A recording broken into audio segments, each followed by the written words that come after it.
तो कैसे बनाया जाता है पासपोर्ट, क्या पूरी प्रोसेस होती है और किन किन चरणों में होता है? पासपोर्ट बनाने की प्रक्रिया बहुत सरल है।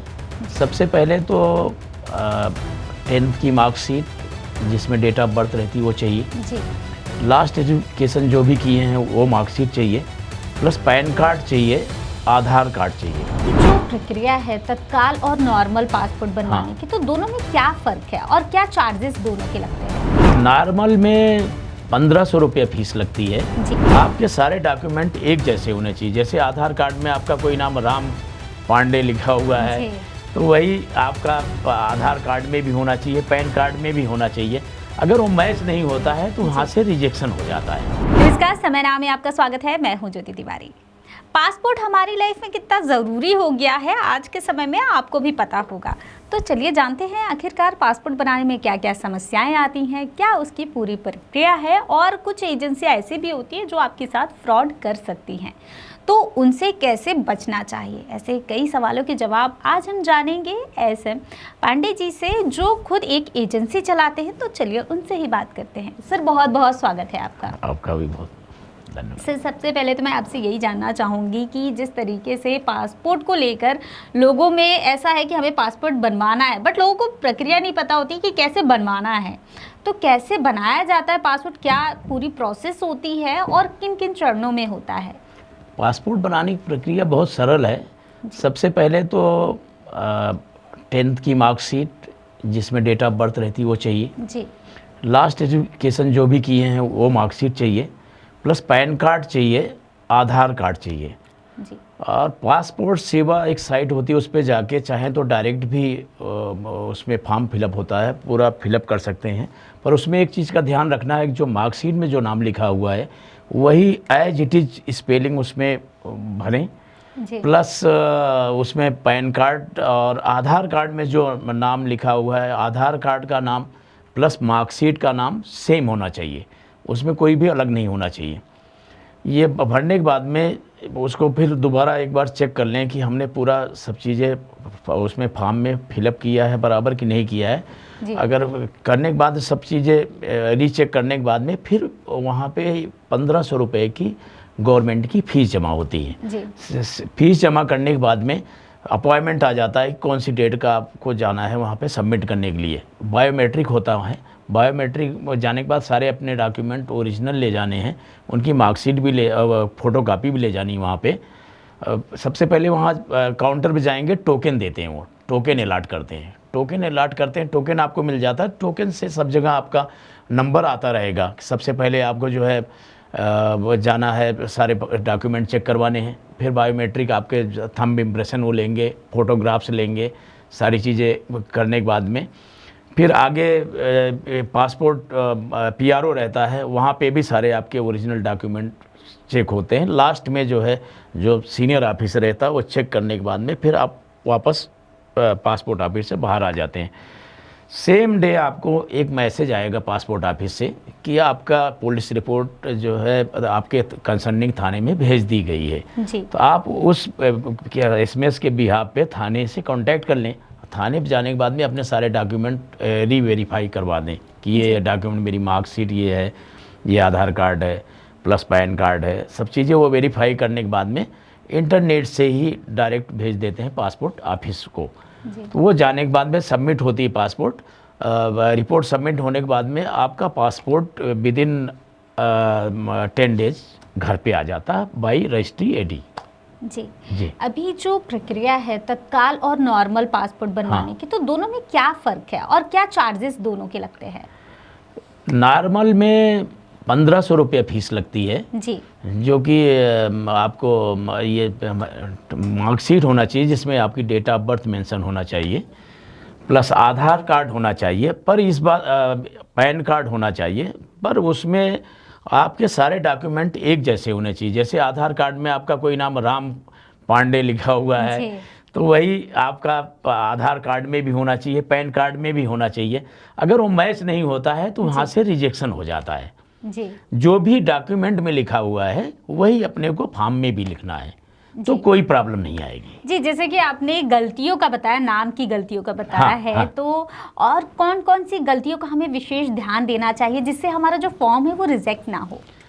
मेन तो यही है कि डॉक्यूमेंट पे आपको विशेष ध्यान देना है कि डॉक्यूमेंट जो आपके मार्कशीट में लिखा हुआ है वही आपके आधार कार्ड में भी हो, वही पैन कार्ड में हो, वही लास्ट एजुकेशन के मार्कशीट में भी हो।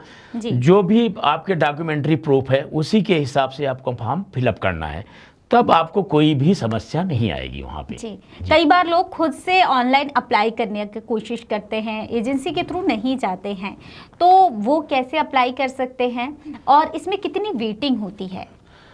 वो डायरेक्टली पासपोर्ट सेवा पे विजिट करें। वहाँ पे जो साइट है वो पे अगर उनको नॉर्मल पासपोर्ट करना, नॉर्मल चूज कर लें, तत्काल करना है तत्काल पे चले जाएं।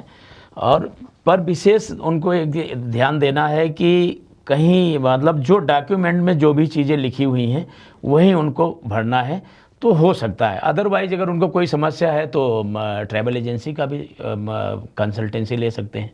जी, जैसे कि आपने बहुत सारे लोगों का पासपोर्ट तो बनाया होगा जी, तो आपके नज़र में क्या समस्याएं लोगों को सबसे ज़्यादा फेस करनी पड़ती? क्योंकि बहुत सारे एजेंसियां ऐसी हैं जो सिर्फ वादा तो करती है, पैसे भी ले लेती है, बट उनके साथ में गलत हो जाता है लोगों के साथ में। हाँ, कुछ ऐसे फ्रॉड लोग बैठे हुए हैं मार्केट में जो पैसे के लिए ही बैठे हुए हैं। जी, जो कि आदमी को झूठ बोल बोल के पैसे ले लेते हैं, मैं आपको 2 दिन में करवाऊंगा, 3 दिन में करवा दूंगा पासपोर्ट। तो ऐसा नहीं करना चाहिए उनको, और उनके झांसे में लोगों को नहीं जाना चाहिए। जो उनको सबसे पहले किसी से पूछ लेना चाहिए कौन अच्छा, कौन सही काम कर रहा है, कौन गलत काम कर रहा है। नहीं तो ऐसे बहुत मार्केट में बैठे हुए हैं जो कि पैसा दबा लेते हैं और काम नहीं करते हैं। तो लोगों को क्या क्या समस्याएं आती, सबसे ज़्यादा क्या समस्याएं फेस कर रहे हैं लोग? समस्या एक्चुअली में जो ऑनलाइन अपना पासपोर्ट फॉर्म भरते हैं जी, वो इसमें फॉर्म भरते समय गलतियां कर देते हैं। कभी जैसे मार्कशीट में कुछ और नाम लिखा हुआ है और वो अपना नाम कुछ घर पे और है वो लिख देते हैं जी, और रेसिडेंस प्रूफ में कुछ और लिखा हुआ है वो अपने मन से लिख देते हैं, तो वहाँ पे समस्या आती है। फिर उनका पासपोर्ट सबमिट नहीं हो पाता है। कुछ तो ऐसे हैं कि जैसे किसी की मार्कशीट में 10th की मार्कशीट में कुछ अलग नाम लिखा है, जैसे किसी का अमित कुमार जैन लिखा हुआ है और हायर एजुकेशन में उनका अमित जैन लिखा हुआ है, तो और आपका उसमें आधार कार्ड में अमित लिखा हुआ है। तो ऐसे भी समस्याओं से आदमी जूझता रहता है। जैसे कि वहाँ सबमिट करने के लिए तो वहाँ सबमिट करते नहीं हैं, फिर वो हमारे पास में आते हैं कैसे क्या होगा, तो हम उनको सजेशन देते हैं। जैसे जिन लोगों को इस टाइप की प्रॉब्लम है वो सबसे पहले अपने डॉक्यूमेंट करेक्ट करवा लें। आधार कार्ड में अगर गलती है तो मार्कशीट के बिहाफ पे आधार कार्ड में करेक्शन करवा लें, उसके बाद में सबमिट करें। कई बार भी ऐसा भी होता है कि लोगों से पैसे ले लिए जाते हैं लेकिन उनका काम पूरा नहीं होता, तो वो परेशान होते रहते हैं। हाँ। तो उनको शिकायत कहाँ पे करना चाहिए? उनको थाने पे करना चाहिए शिकायत, और एक लेटर जो है पीआरओ का पासपोर्ट रीजनल ऑफिसर को भी लिखना चाहिए कि हमारे साथ में ऐसा ऐसा हुआ है, पुरानी ट्रेवल एजेंसी ने हमारे साथ पैसा लिया और काम नहीं किया, और सेकंड थाने पे कंप्लेंट कर दें। जी, कई समय से आप पासपोर्ट की इस लाइन में एजेंसी आप चला रहे हैं, तो पहले क्या समस्याएं आती थी और अब में क्या अंतर आया है, क्या देखने को मिल रहा है अंतर? पहले मैनुअल था जी, तो मैनुअल में बहुत जो मार्केट में फ्रॉड ट्रेवल एजेंसीज बैठी हुई हैं वो पैसे ले लेती थी जी, और लेने के बाद में वहाँ सबमिट नहीं करती थी। आदमी घुमाती रहती थी कि आपका सबमिट हो गया है, अभी रिपोर्ट आ रही है, जा रही है। अब क्या है, अब ट्रांसपेरेंट हो गया है। अगर आपका पासपोर्ट एप्लीकेशन सबमिट हो गया है तो आपको भी सारे एसएमएस आ जाते हैं पासपोर्ट कार्यालय से, कहीं पे कोई समस्या नहीं रहती है। और थाने में अब भी बहुत अच्छा हो गया। अब थाने में अब पहले थाने में क्या है, जब रिपोर्ट जाती थी पटक के रखते थे, वहाँ 15-15, 20-20 दिन, एक महीने तक रिपोर्ट वहीं रहती थी। उसके कारण पासपोर्ट नहीं इशू होता था जब तक रिपोर्ट नहीं पहुँचती थी वहाँ पे।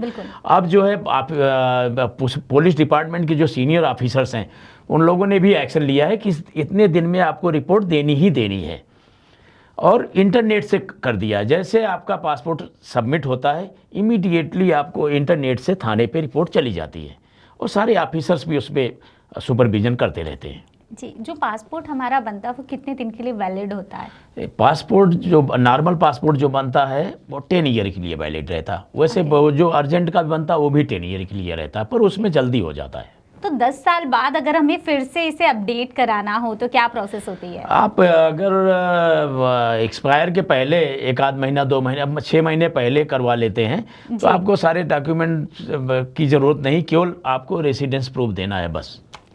जी, जो हमारे दर्शक पासपोर्ट बनवाना चाह रहे हैं उनको आप कोई टिप्स देना चाहेंगे जिससे कि उनके जो पासपोर्ट हैं वो रिजेक्ट ना हो और जितनी जल्दी हो सके उनका काम हो जाए? सबसे पहले मैं दर्शकों को कहना चाहूँगा कि आप जो भी जैसे आपकी मार्कशीट है, लास्ट एजुकेशन की मार्कशीट है, पैन कार्ड है, आधार कार्ड है, इसको आप केयरफुली चेक करें कि सब में नाम एक जैसा है कि नहीं है। अगर आप एक जैसा रहता है तो आपको पासपोर्ट बनवाने में कोई दिक्कत नहीं है। इमीडिएटली आपका पासपोर्ट विदिन 15 डेज नॉर्मल में आ जाता है। और केवल आपको पासपोर्ट वेरिफिकेशन, जो पुलिस वेरिफिकेशन होती है, वो थाने से क्लियर करवाना रहता है। आप जिस दिन आपकी रिपोर्ट जाती है आप वहाँ थाने पे कांटेक्ट कर लें, सारे डॉक्यूमेंट लेके जाएं और उनसे वेरीफाई करवा लें और आपका वो जैसे रिपोर्ट पासपोर्ट कार्यालय पहुँचती है आपका पासपोर्ट सेंक्शन हो जाता है। सेंक्शन होने के बाद में आपको एसएमएस भी आता है कि आपका पासपोर्ट प्रिंट हो गया, सेंक्शन हो गया है, आपका पासपोर्ट प्रिंट में है, अब आपका पासपोर्ट बन गया है, पासपोर्ट नंबर ये है और ये डेट को हो गया है। और जब डिस्पैच होता है तो उसका भी डिस्पैच नंबर और पासपोर्ट नंबर आ जाता है, तो आप कलेक्ट कर सकते हैं। बहुत बहुत धन्यवाद कि आपने इतनी सारी जानकारी दी और हमारे दर्शकों को ये भी बताया कि फ्रॉड से कैसे बचा जा सकता है, क्योंकि कई बार ऐसा होता है कि दर्शक फ्रॉड के चक्कर में बहुत ज़्यादा फंस जाते हैं जी। और उनका जो काम है जिस टाइम पे होना होता है उस टाइम पे नहीं हो पाता है क्योंकि सही लोग नहीं मिल पाते सही हैं। है, परेशान होते रहते हैं। तो ये आपने जो जानकारी दी है आई थिंक कि मेरे दर्शकों के लिए बहुत ही ज़्यादा यूज़फुल रहने वाली है और बहुत ज़्यादा अच्छी रहेगी जिससे कि लोग परेशान ना हो। ऐसी वीडियो हम लगातार आप तक लेके आते रहेंगे। अब देखते रहिए समय नाउ। नमस्कार। प्योर श्योर दूध और घी, माँ के प्यार सा, मिलावट से दूर, भरोसे से भरपूर, प्योर भी श्योर भी।